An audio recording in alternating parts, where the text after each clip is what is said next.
Hey fam, welcome to Big Brother and the Hodling Company, a podcast about music and Web3 and trying to fend off Big Brother. I'm McKeegan Voice. And today I had the pleasure of speaking with Jonty Harrison, who is a music head and a DJ with an entrepreneurial spirit. He's a co-founder of the Willow Tree, which is a rave DAO that's decentralized autonomous organization, which has recently pivoted into a project called Night Fund. We chatted about that transition, about the differences in building across Web 2 and Web 3, watching the pandemic destroy the music industry in real time, and about the struggles of convincing people in the electronic music world that Web 3 isn't altogether a scam. It's great to have you here, Jonty. Thank you for having me. I'm excited to be on this show and looking forward to diving into some of this stuff with you. Likewise. Yeah, I always like to start from the beginning and just hear a little bit more of your story. So if you could tell me your background, where you grew up, how you first got involved with music. Yeah, for sure. The journey definitely started when I was pretty young. So I started DJing when I was around 8 or 9 years old. And at that point, it was very much just like a hobby, a way to focus my attention on something I found interesting and really stimulating. And me like digging into different styles of music. I was mostly into electronic music at the time, and that kind of culture. I was mostly focused on the US EDM scene when I first got into this kind of stuff, and that became like the culture that I was most fascinated by and was following pretty intently for a good few years. And it became my mission to be a recording artist, producer, DJ. Ended up going to a performing arts school to study music and music production. That was around when I was 16, 17. But after spending around 2 years in recording studios and making tunes, the recording studio just wasn't really the place for me. I wanted to be out and about, making things happen, working with people, and not be just holed up in a dark room for most of my life. So I moved my attention away from music production. And ever since, DJing has still remained like a really like strong passion of mine that I get involved with as much as I can, and it also helps me bring in a bit of extra cash now. And at that point, I decided that the business side of the music industry was where I wanted to focus my time. At that point, I took a year out after graduating high school, and I went straight into work. So I worked for a couple of record labels and management companies around London. I had spent some time in Bristol working for a music PR company. And funny enough, this was actually the time where I met my current like project lead, who I'll tell you about in a bit. So yeah, got really involved with like the business side. I managed to get a scholarship out to a university called Northeastern, which is out in Boston in the state. And that was really like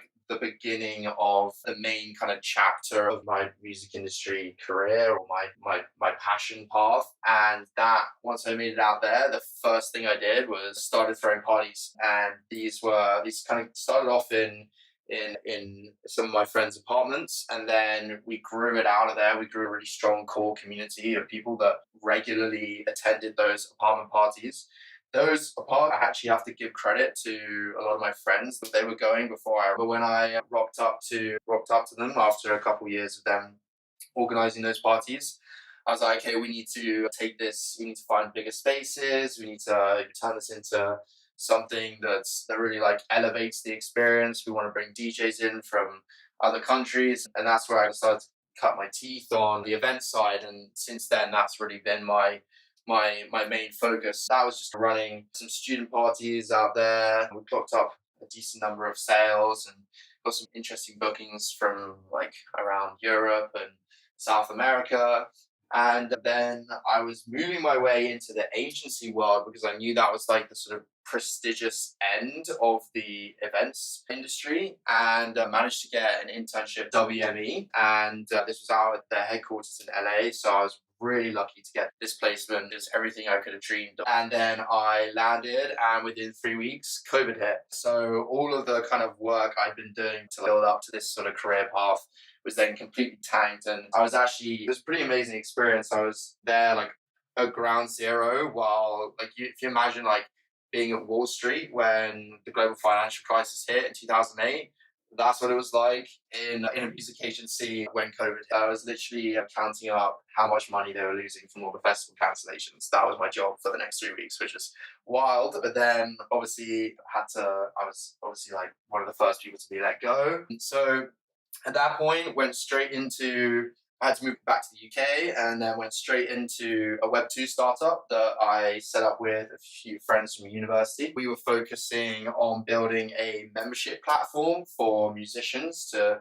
help monetize their fandom, like a Patreon, but more focused around musicians. We worked on this for about a year and a half. It was an amazing experience. We raised a bit of money. We worked with some incredible artists who are now signed to some of the majors. We just couldn't get the model to scale. There was too much effort on the artist side, and artists are already very busy people. We learned that the hard way, but it was a great experience. And this was sort of like near the end of that process was when music NFTs blew up. It was everything in like the music tech space. Everyone was talking about it. And so we did a bit of research into that side of the music industry. And we were interested in it, but we weren't going to dive into it until the Web2 startup kind of fizzled out. And so when it finally fizzled out, I had been contributing to a number of DAOs, decentralized autonomous organizations, which are, for anyone that doesn't know, it's a community with a common goal and a shared bank account. That's the sort of like simple definition.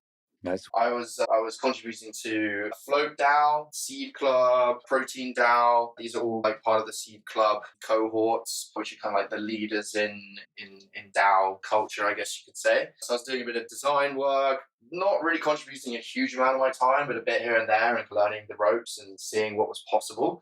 And obviously you had Friends with Benefits on the other side that was raising huge amounts of capital through their community token. And I was just in awe of what was possible with these new ideas and these models. And that drove me towards starting up a DAO of mine, which was called the Willow Tree. And the mission of the Willow Tree was to collectively own and operate a global network of music venues. My main focus was around like dance music and underground club culture, but the idea was that this model could scale out beyond that. And I worked on this, started around this time last year actually, and it grew very organically. We brought in four or 500 members within the first couple months, and really we didn't really have a very clear cut goal or objective with this. We had our kind of North Star, our long-term vision, but I didn't do a great job of out a really like clear-cut roadmap for the future of this, of how we were going to achieve that mission. And that was one of the biggest like shortfalls of this project. But everyone was really excited by it. And so we knew that there was something there. We worked on a couple of different projects, like we organized some events, we did some NFT drops. Some of them worked, some of them completely flopped. And so after about 6 months of working on this, we being the kind of like core inner circle of people who were like really engaged with what the Willow Tree was about, we realized that we needed to go back to the drawing board, figure out a new way to work this model that people were excited by, but wasn't. The real lesson was that people weren't ready to commit all the hours that we required from people to be able to make this mission a reality. So we needed a model that still involved all the different parties. So involved like agents, DJs, promoters, venue managers, and of course punters. It rewarded them in some way for their engagement, but it didn't require as much engagement as we initially needed with the Willow Tree. So we came up with a project called Night Fund, and the original description for Night Fund was there was a community-driven rave accelerator. And what this meant was that we would crowdfund using membership NFTs to put together a treasury that would then be used for grants. We would invite labels, collectives, anyone really, to submit applications, proposals for an event concept.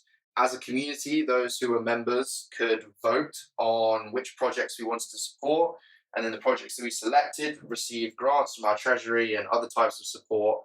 And then any events that we supported, we'd reserve a small number of tickets for our members. And this is the kind of the short form description of what Night Fund is. And so I've been working on Night Fund with my co-lead called Tor, and Tor is mainly on the event side. I'm more on the community lead side, and we've been working on this for about 6 months. We've got an awesome kind of advisory board put together. We've got some artist ambassadors waiting in the wings to apply and receive some of our first grants. And yeah, we've got some exciting things in store that I'm definitely down to talk more about. I'm sure you've got some more like detailed questions around what we're up to. But yeah, I feel like that's a good way to get you to where I'm at now.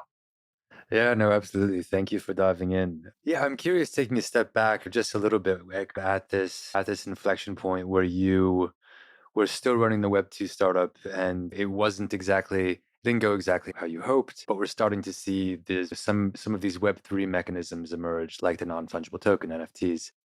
Was that like, were the NFTs themselves the hype that you were seeing? Like, what was your aha moment in Web3 when you knew that your startup probably wasn't going to go all the way? What were you seeing in Web3 exactly that was like, all right, let's, for our next project, for the next thing I want to do, I want it to be in this?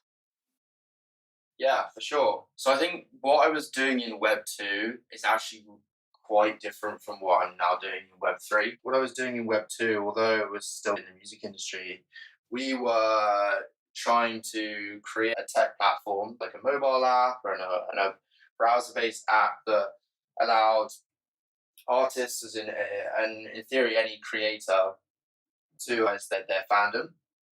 And in a similar way that Patreon was doing pretty successfully. And I think we saw what NFTs were doing with helping artists like monetize their fandom, and that definitely intrigued us, and we were paying attention to that. But that wasn't really the aha moment.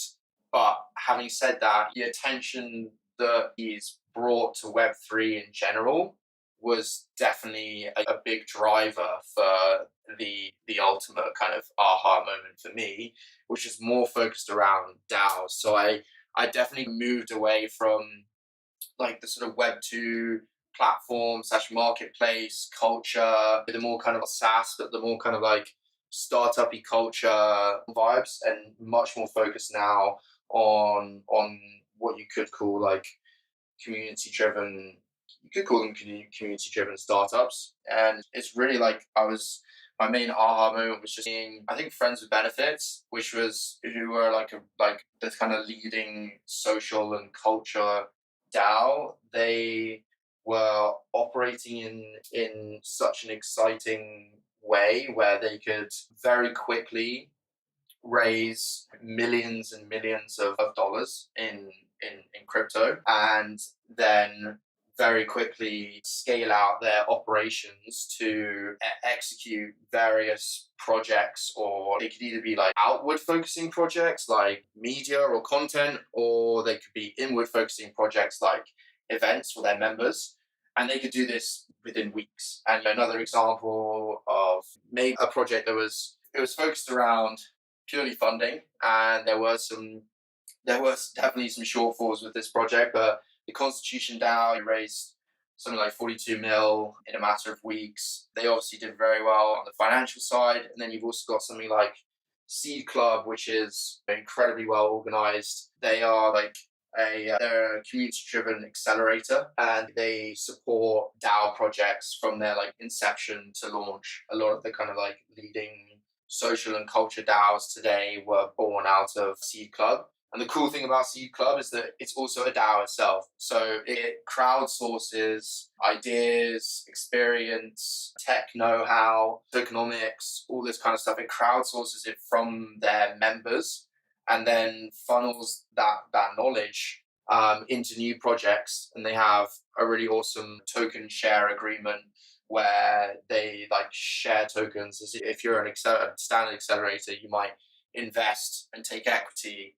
They have as a token exchange agreement. And I think seeing all of these projects and the way that they operated, how they could scale so quickly, that grabbed my attention. And then after having my attention grabbed, I was then thinking about, okay, what are the things that I'm most passionate about? And my dream has always been to run my own music venue. And this was originally going to be something that I thought about for later down the line in my career, something that I would do in my mid late 30s, early 40s. And I saw how, okay, people are operating in this really interesting, like horizontally organized, operating in this way. And I saw kind of similarities to how rave culture organizations were operating or supposedly did operate back in the day. Very community driven, very much like people crowdsourcing different elements of the party, whether that's a sound system or the lighting or the music. And I think that was like a big aha moment, seeing the similarities between those two hubs of culture and thinking, right, there's too much synergy here. Like I have to just start a project that combines the two because it makes so much sense. And that's really where that's where the beginning of the Willow Tree came from. And that's like the beginning of my journey towards Night Fund, which is now my main focus. Cool. No, that makes sense. I'm curious, how far did you get into the Willow Tree in terms of establishing things like the governance structure and any of the tokenomics that you were thinking about? How much of that did you put together before you realized that there's a lot to be done and it's a huge collective lift and maybe it's not yet the right moment and you narrowed the scope a little bit? How far did you get in that process? Yeah, for sure. It's a good question. We had a really interesting approach to things like governance and tokenomics because we were, I wouldn't say forced, but in my opinion, it was really important that we created a system that allowed non-Web3 natives to engage with it. If you think about something like a developer DAO, I know that's actually a specific name, but for a DAO, but all the other kind of developer DAOs or the investment DAOs, they're dealing with members who are very familiar with even the basics like setting up a wallet and purchasing tokens, claiming tokens, and engaging with complex governance structures. We were dealing with a market, or at least we wanted to deal with a market who had absolutely no experience with those tools and those models. Although there were some kind of like music industry DAOs or like music focused DAOs out there that have members who are used to working with Web3, it was really important to us that we lowered the barriers to entry. In answer to your question, we came up with a very loose and bootstrapped system, but it worked for a while. We had literally a spreadsheet and a scoring system. So in the same way where you create bounties and you set a certain number of tokens as the reward for each bounty, we literally just had points and we called them bumps, like fist bumps. And we at the end of each week, I would look over all the bounties that had been completed for that past week and add them to the names on a spreadsheet. And I'd make this spreadsheet like publicly available, but not publicly editable. So people could like go in, check in, they could dispute anything if they thought. We never had any issues with this. Like people never complained or disputed any rewards they were given. So that was our kind of like and the idea was that once we launched our token, once like we were at a place where the token would be in significant demand and we were at a place where the community were more well versed with Web3 and having a wallet set up and all this kind of stuff. At that point, we would then use a multiplier to convert their points into a token allocation when we first gave out like the initial token allocation for the community. So if you had contributed more and you had more points, you received more tokens. And this definitely worked. I think it was a great way to engage people. I think one of the issues was that we needed that like initial growth that initial engagement to grow and scale. And we were finding it really hard to find new members who were willing to do the same because, I mean, some people might disagree, but I think that we were just like really early. And because we're still working on Night Fund, I talk to a lot of people I only talk to people in the nightlife industry, and there are half the conversations I have are still very anti-Web3. So we're not just dealing with a community who aren't familiar with Web3, but are actually like against using or even touching Web. So that was a great lesson to learn. That was part of the process, and that's what has brought us to where we are with Night Fund, and now we feel like in a really strong position. In terms of governance, I guess that kind of answers the tokenomics question, but in terms of governance, we were again very loosely formed. The idea was that if someone wanted to start up a project under the Willow Tree, they could propose the project like any DAO, submit an informal proposal. We did have a proposal template that was used every now and then, and people would submit ideas, and then we find other people in the community that were interested in this idea. So I'll give you an example, like someone wanted to build an installation, like a physical installation that we could use at events and festivals. And so they proposed this idea. We built a team of people that were interested in this idea around that person.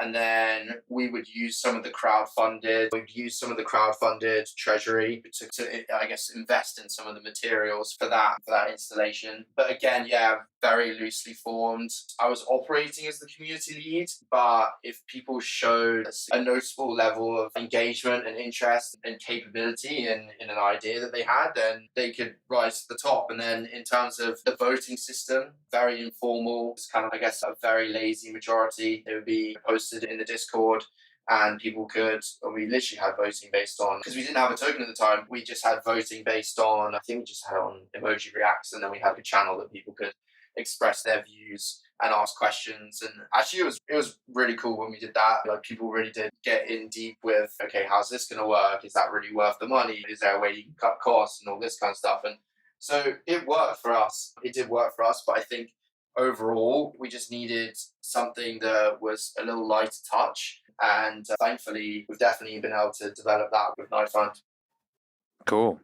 Was there a specific point? Was there a tipping point at which you said this isn't going to happen right now, or was it just a slow, gradual process? Because I know, having been in that position, how difficult it is to actually turn something off, and you're guided by hope at a certain point. But was there a tipping point? Was there an instance, or was it just a slow realization that crept in? It was gradual, but it didn't take too long. I think I would say that I was hustling really hard to continue delivering the kind of like community content and the community engagement and the community projects. And despite all that work that I was putting in at the time, I actually didn't have any other like work responsibilities. At the time, I was couch surfing around London, and so thankfully, thanks to my friends, I was able to focus like 50, 60 hours a week on the Willow Tree, if not more. And so I was putting everything into it. I was very present, and there was a lot going on. But despite all that, after a few months, from February, March, we were organising events in London, and we were just struggling to keep the engagement levels up, even though we were, like following what we thought the feedback wanted, which was like in-person meetups and the conversations, like Twitter Spaces. We did weekly Twitter Spaces. I think maybe it's because we lacked like a clear direction, that it didn't feel like there was, okay, once we complete this, then we're going to complete that, and then we're going to complete that. There wasn't so much of that. It was more just, let's just like experiment with a few different ideas, see what sticks, and then continue with what sticks and develop what sticks. And I don't think there was anything wrong with that, because in a way, like the Willow Tree, Knife Fund can only exist off the back of our experiments with the Willow Tree. I don't think it was such a bad thing at the time, but there needs to be a clear cut, like step by step, and we've now been able to develop that. In terms, I think it was over the course of maybe 2 months when I was like giving it my all, and a few other people were really like putting in the hours, and we were just gradually losing engagement, and we couldn't figure out why. And we just felt that it would be a smart decision to create something that people could be excited about and also engage with for an extended period of time and not feel burnt out. I think the burnout thing was definitely a factor. It was a factor for the members. It was a factor for the team lead. And maybe we were over-delivering. Maybe we were trying to throw too much at the wall, and maybe we overwhelmed our members with stuff to engage with. That could very well have been it. But yeah, it happened over a 2-month period. And after that, we were like, okay, this is still well worth our time in seeing how we can develop this into something that is going to be more sustainable, especially when it comes to burnout. Yeah, no, that makes sense. That's a huge issue. And I think it speaks to something you were talking about earlier when thinking about like developer DAOs or investment DAOs, people who are working primarily with DeFi, like when they touch the Web3 and crypto space. And it makes sense for that adoption to be strong because it's people who are already spending a lot of time on computers. And once you start getting into things like music, especially electronic music, where it's a very in-person community. It's a lot, even if someone believes in the mission and believes in what you are building, it's a lot of time that goes into being in front of a screen trying to build something. I commend you, one, for doing it, for being able to build as much traction as you did. So what are you doing differently with Night Fund? It's good that you mentioned a few of those things just there about how like your music and nightlife in particular is more focused around IRL interaction. So I guess you've got a good idea for how the model works. There's a couple things that we're like focused on at the moment. One is finding the best route to fundraising. There's probably three different strategies. One is crowdfunding, and by crowdfunding I mean lots of people chipping in like 100 quid, pounds or dollars. And then you've got maybe like the private investor route, which would be more in the thousands. And then you also might have a brand sponsorship where it would also be ideally in the thousands, tens of thousands, but they wouldn't be looking for like equity. It'd be more focused around exposure for their brand, whether that's online or in IRL at the events. So that's one thing we're focusing on right now. I think with the Willow Tree, we learned the crowdfunding is definitely something that can work. And it might not sound a lot, but at the time we were pretty happy about it. We raised about 3.5K from a little crowdfund that we did from some membership entities back in January with the Willow Tree. And so we knew from there were people out there that cared about the mission and wanted to see it succeed, and were down to put some money in and believed in us and believed in the kind of like core team and all this kind of stuff. And I think we're a hell of a lot stronger now than where we were back in January. Like with everything is so clean cut, and we've got some real impressive names like backing us like in our corner. So that could be an option, but I think that crowdfund option is best used once you've reached a critical kind of, normally use like the term critical mass, but maybe this is like critical attention, where you've got, or critical engagement, where you've got people trying to get into the community, people trying to be associated with the community, and maybe like you have some kind of barrier that allows you to monetize that engagement. And I think it could be, if we were to crowdfund now, maybe we'll raise 10 grand. If I'd be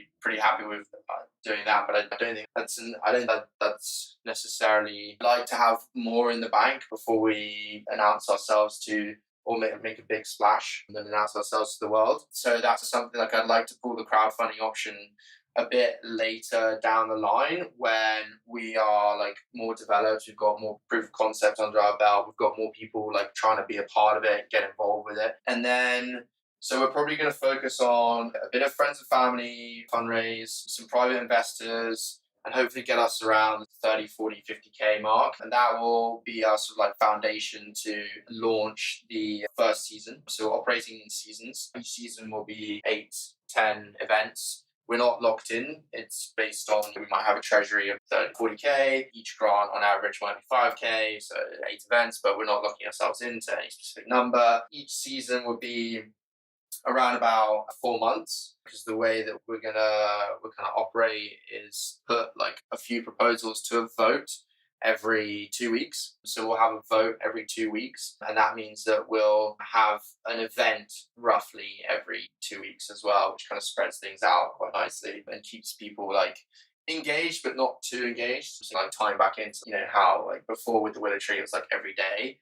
Now like Night Fund, it's once every 2 weeks, and it's like this big community, not that big, this kind of like exciting community moment that people can share every 2 weeks. And similarly with the events as well as the votes. So yeah, fundraising is one main focus, and then another focus is community building. And God, there's so much that I can like offload onto you as a result, like all the kind of learnings that we picked up from the Willow Tree. But I'll try and focus on like key things. One thing that was amazing at first, but really didn't help us in the long run was Discord. And it's such a great tool, and everyone talks about it as a good thing and a bad thing, and the good bits and bad bits. But yeah, so we realized that especially the people that we really wanted part of our community, the people that are like on the ground, like getting their hands dirty, organizing events, the promoters and the venue managers, they are not Discord users, and they are not people that sit at laptops. Discord is great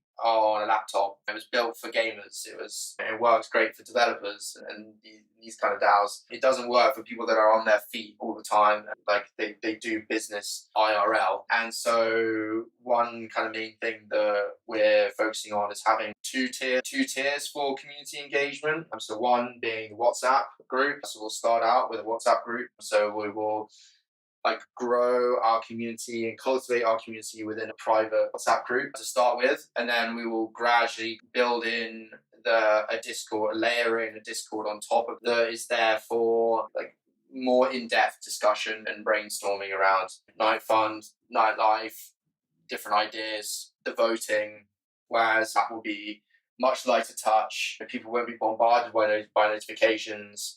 It'll be the key information, like the votes and the results of the votes and maybe a few other bits and bobs. So that's one side of it. And then the other side of it is the membership, which I'm really excited about because we searched far and wide for some kind of like token-based tool that allowed us to run a really seamless on-ramp into our Night Fund membership.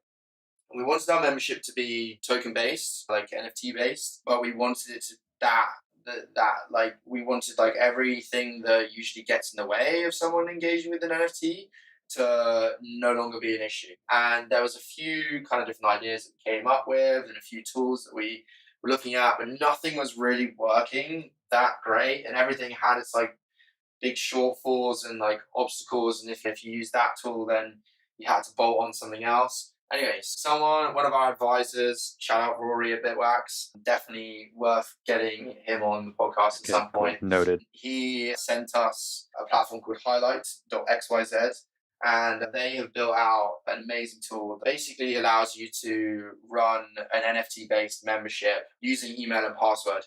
Now, for all the Web3 purists, they're probably out there spinning at their screen right now because it's not like true decentralized tech, but for us it's the decentralized, like the goal of being decentralized isn't about being anonymous or free from like external like powers and like fully like network based. The goal for us with decentralized is more about like how we operate as a community, how we like work together and build towards a common goal. And if we have lower barriers to entry for that, it means we can bring in people that, like I said, are the boots on the ground, getting their hands dirty. And they are people that log into everything using an email password and they've never touched a wallet and don't want to touch a wallet. So we're going to use Highlight to launch our membership. There will be a free membership at first, but it'll be invite only because we're really keen. One of the things that we got wrong with the Willow Tree was having our membership like completely open to anyone. And if you look at all the really successful projects out there, they might start off free. There might not be a monetary barrier, but they will definitely have some form of application, even on a basic level, thinking about a reference point like Keepharsh, which is a really, really strong community-driven events company, like an events brand in London. They have like a really simple like email-based like membership application that just creates that extra barrier to make people feel like they're like committing to something. It's like I don't know if there's any real psychology behind it, maybe there is, but it's like a pledge to when I sign up to this thing, that means that I'm gonna make a little bit of extra effort to make that thing succeed and make that thing better than what it was before I joined. And so that for us is another really important thing that we're trying to work on. So we will have this free invite only membership. It will be NFT based. You'll literally be able to claim it with an email and password. So we'll send out unique links to people who to join, and they'll literally be able to claim their NFT using an email address. So it's super slick, and it's also integrated with Discord. People can automatically log into Discord on Highlight, and they will be assigned the right roles, so they can then go to Discord. It's super seamless. They have the right roles, which means they can get access granted to the membership, the member-only channels, that sort of thing. And they also have free NFT minting that is membership NFT gated. If you imagine like a token gated anything, token gated website, token gated piece of content, these guys have token gated NFTs. And what we can do is when we start giving out our free ticket to our members, we can give out these tickets as free NFTs that are member only. And we'll have a really concise just guest list of who's going to that event from our community. So those are a few of the main things that we have learned and adapted from the Willow Tree and adapted for Night Fun. Another thing that's worth mentioning is the IRL focus. We are, in conjunction with the cultivation of the WhatsApp group, we're launching kind of like a weekly, fortnightly IRL meetup in London, because the community will be very much London focused. And so this will have this kind of like regular kind of human to human contact. It will be more casual as a meetup.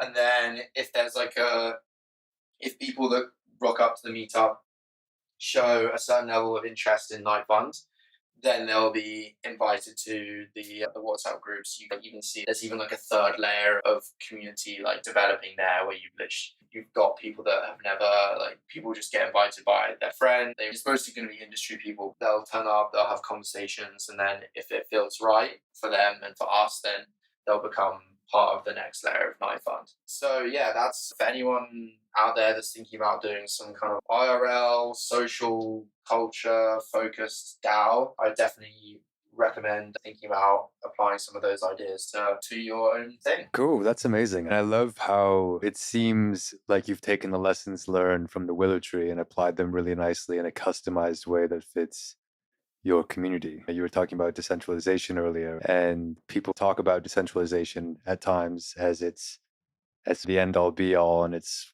one thing, it's got one definition, but really it's a spectrum, and you have to apply it in a way where it's actually going to work for your community. Otherwise, what's the point? And in that same vein, the connecting the people IRL, and the IRL URL thing from online to the real world, like that's such a huge bridge to cross, and something that I think a lot of people in Web3 are struggling to do well, because there is this kind of macro realization of the importance of meeting people in the real world, which I guess shouldn't be a surprise, but maybe coming off the back of a 2-year pandemic. Yeah.